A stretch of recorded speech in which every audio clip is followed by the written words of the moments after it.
क्षेमम भाम्य हम। सीधे समझ पा रहे हो, श्री जी की जिस पर कृपा होगी ये बात समझ पा।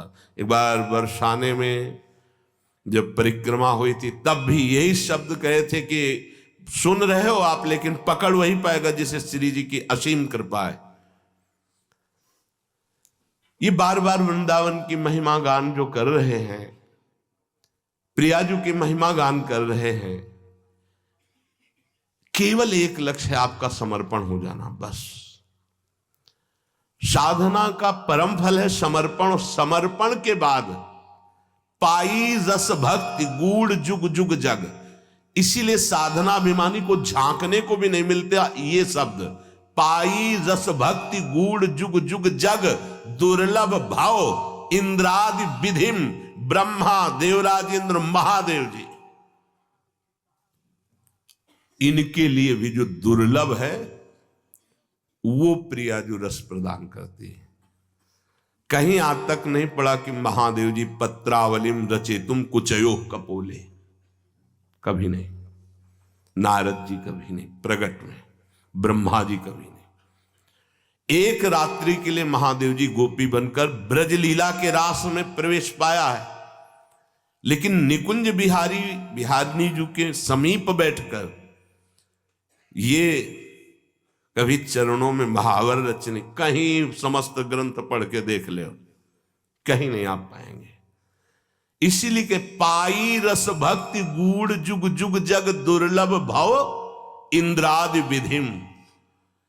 और आगम और निगम पुराण अगोचर जो तुम्हें बात बता रहे हैं, समर्पण बहुत जोर का,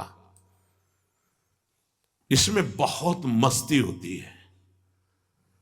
मामा प्रयागदास जी से सब जैसे संत जन विनोद करते, मामा तुम तो गिरदा लगाए बैठे रहते हो, कभी माला नहीं चला। अरे माला वो चलावे जो राम जी का ना हो। राम जी हमारे जीजा, सिया जी हमारी जीजी, अब हम कौन सा माला चलावे, किसका चलावे? तो कहां स्थिति है? संबंध में तन्मय हुई महापुरुष की, जीवन मुक्त महापुरुषों के लिए दुर्लभ जो भाव स्थिति, वो पूज्य मामा जी की, प्रयागराज जी की है। ठीक यही स्थिति प्रियाजू के प्रति हरिराम व्यास जी की है। काहू के बल भजन को काहू के आचार, अरे व्यास भरोसे कुंवर के सोवत पांव पसार। बस ये सोवत पांव पसार वाली बात तभी आएगी जब बिक चुके हो।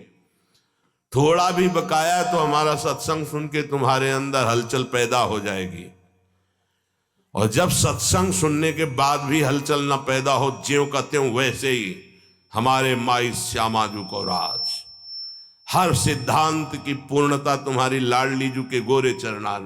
महारानी इनमें से एको लक्षण हमें नहीं, अब आप देख लेना।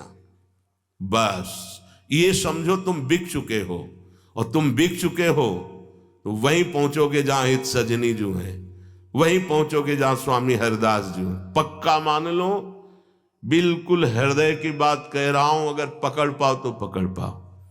चलते हैं। जब उपासक को भगवत कृपा से परमार्थ मार्ग में चलने का अवसर मिलता है, तो कल एक श्लोक बीच सत्संग में आया था, उसे पुनः दोहराते हैं। वाहे निरुद्धे मनसः प्रसन्नता, ये हमें बहुत प्राण प्रिय बात लगी है, इसलिए दोबारा इसको कह रहे हैं। बाहे निरुद्धे मनसः प्रसन्नता, मनः प्रसादे परमात्म दर्शनम, तस्मिन् सुदृष्टे भवबंधनाशो, बहिर्निरोधा पदवी विमुक्ते। सैकड़ों बार कल से ये श्लोक बार बार चल रहा है। वाहे निरुद्धे मनसा प्रसन्नता। ये उपासक पकड़ क्यों नहीं पा रहा, पकड़ क्यों नहीं पा रहा? कितनी अमृतमयी बात है। एक प्रार्थना हम करना चाहते, सरल भाव से आप समझ लो इसका अर्थ, वो हमारी तरफ से प्रार्थना है। 1 महीने की केवल हमें समय दो, 1 महीने का। आप 1 महीने कोई इच्छा नहीं करेंगे। जैसी सामने परिस्थिति आए उसको भोग लो, इच्छा मत करना। 1 महीने का केवल समय दो। हम कोई साधन नहीं बता रहे, इच्छा ही नहीं करनी। जहां इच्छा निकले उसे निरुद्धे रोक दो, बाहर जवान में ना आने पावे। खान पान, देखना, सुनना, रहना, भोगना, व्यवस्था, 1 महीने में मर थोड़ी जाओगे। 1 महीने का हम कोई संकल्प नहीं दे रहे, कोई कसम नहीं खवा रहे, प्रार्थना कर रहे हैं कि आज से 1 महीने हम कोई भी इच्छा व्यक्त नहीं करेंगे, न सद न असद, कोई भी इच्छा नहीं व्यक्त करेंगे। हृदय में आएगी तो वाहे निरुद्धे, उसे वहीं रोक देंगे। बाहर की इच्छा बाहर, अंदर की इच्छा अंदर व्यक्त नहीं करेंगे। बताओ, ये अपने घर का सत्संग होता है, ये केवल प्रवचन नहीं है, ये जीवन सुधार है और भगवत प्राप्ति के लिए है। 1 महीने की बात मांग रहे हैं। गृहस्थी में अगर ना कर पावे तो राधे राधे रटे, राधा राधा। लेकिन विरक्त जनों से प्रार्थना 1 महीने, केवल 30 दिन। जबान से आपकी इच्छा व्यक्त नहीं होनी चाहिए, 1 महीने बस। आप देखो कैसा आपको लगता है। जलन होगी पहले, वो बार बार व्यक्त नहीं करना, 1 महीने व्यक्त नहीं करना। परिपक्व अवस्था के प्राप्त महापुरुषों के हृदय में इच्छा ही नहीं प्रकट होती। जाहि न चाहिए कबहू कछु, तुम सन सहज सने, बसहु निरंतरता सुर, सोराउर निज गे। 1 महीने, ये तो आजीवन की बात होती है महापुरुषों की। महाराज ये रख लो, कभी आपके काम में आएगा, कभी आपको जरूरत पड़ेगी, कभी आपको चाहिए ना। भैया नहीं, हम जरूरत मिटाने के लिए, चाह मिटाने के लिए, काम मिटाने के लिए आए हैं, बढ़ाने के लिए नहीं। आप रखो, जब जरूरत हो कि मेरा मालिक उस समय दे देगा। कभी आप तो उस समय जो अभी दे रहा है वो उस समय नहीं है क्या? हमारे लिए नई सृष्टि रच देगा। जो सृष्टि में नहीं होगा वो भी वो रच देगा, विश्वास करो। 1 महीने अभ्यास करके देखो, देखेंगे आप लोग, देख लो। इच्छा को होगी, इच्छा, हम ये नहीं कह रहे कि इच्छा नहीं होनी चाहिए, इच्छा होगी पर आप व्यक्त नहीं करोगे। 1 महीने खेल खेल के देखो, गेम है। जीवन मुक्त महापुरुष की स्थिति होती है।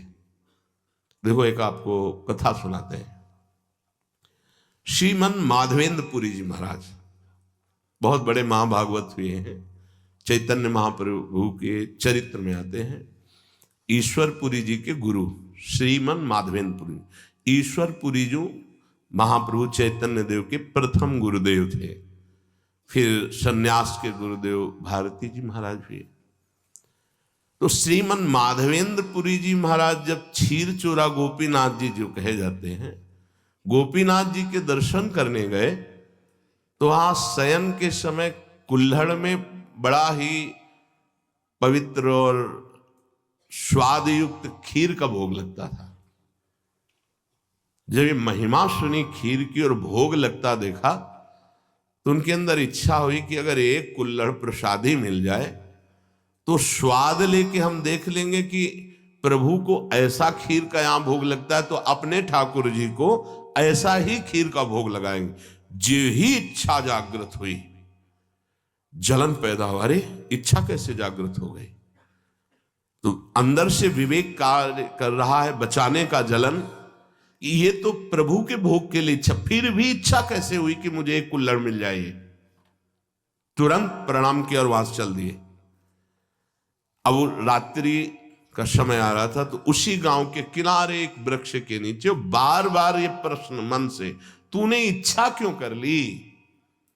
बार बार उत्तर आता कि प्रभु के भोग के लिए इच्छा की है कि अगर मिल जाता तो स्वाद ले लेते और वैसे ही खीर प्रभु को लगाते अपने। नहीं नहीं, फिर भी इच्छा क्यों? बार बार धिक्कार मन को कर रहे थे। इधर महाभागवत की इच्छा भी भगवान बने थे और उसका पोषण भी भगवान करते हैं। जो निरीह जन है, जिनके अंदर इच्छा ही नहीं है, उनके हृदय में कोई इच्छा प्रकट होती तो लीला प्रकट करने के लिए होती। जो कई कुल्हड़ थे उनमें से एक कुल्हड़ छुपा लिया ठाकुर जी ने अपने वस्त्र के नीचे, घाघरे के नीचे, जो नीचे का वस्त्र उसमें छुपा लिया, और सामने रखे हुए हर भोग के कुल्हड़ उठा करके ले गए। जब शयन कराने गए तो देखा एक कुल्हड़, तो कहा ये कैसे, यहां कैसे आ गया प्रभु के वस्त्र की? तो प्रभु ने कान में कहा उनके, प्रभु मूर्ति नहीं है, तुम जैसी भावना करोगे वैसे। राधा वल्लभ लाल जी, बिहारी जी सब बात करते हैं, यह किसी मूर्तिकार की रचना नहीं है। हाँ, एक बार मोहनचंद महाप्रभु का चरण छू गया श्री जी के भोग के कटोरे में, तो एक चपत मारी हितजू महाराज ने, प्रभु के पात्र में चरण कैसे छू गया? तो जो राधा वल्लभ लाल जी की सेवा के लिए गए तो कपोल में ऐसे अंगुली बनी, बोले जय जय। तो उनका बालक थे ना, तो जो आपने वो मेरे लगी। बात करते महाप्रभु आचार्य से, बंचंद महाप्रभु जी से, सेवक जी से और प्रेमी जनों से, जो चित्त को बेच दिए हैं प्रभु को, उनसे बात करते हैं। कान में प्रभु अपने सेवक से कही कि ये मैंने चुराया है श्रीमन माधवेंद्र पुरी जी के लिए, और गांव के बाहर अमुक वृक्ष के नीचे बैठे, ये वहां पहुंचाओ तत्काल। तो बैठे हुए भगवत स्मरण करते हुए बीच बीच में ही धिक्कार दे रहे थे। इच्छा कैसे जागृत हुई? श्रीमन माधवेंद्रपुरी किसका नाम है? उनका जी दास का नाम। ये गोपीनाथ प्रभु ने आपके लिए खीर का कुल्हड़, हाँ ऐसे नहीं, बड़ी अद्भुत लीला की, भोग लगाया तो एक कुल्हड़ चुरा लिया आपके लिए, और जब शयन कराने गए तब आदेश किया तो लाए। उस दिन से प्रभु का नाम क्षीर चोरा गोपीनाथ हो गया। वो तो चले गए, देखे रात भर रोते रहे, प्रभु खीर तो पाई ही, कुल्हड़ भी पा गए, और उसको जो थोड़ा कुल्हड़ का हिस्सा बांध लिया, रोज प्रसादी रूप से थोड़ा कुल्हड़ पा लिया। कितना आप विचार करो, इस कोटि के जो महामहिम है, वो भगवत संबंधी इच्छा में इतना क्लेशित हो गए। हम तो स्वयं भोग की इच्छा रखते हैं।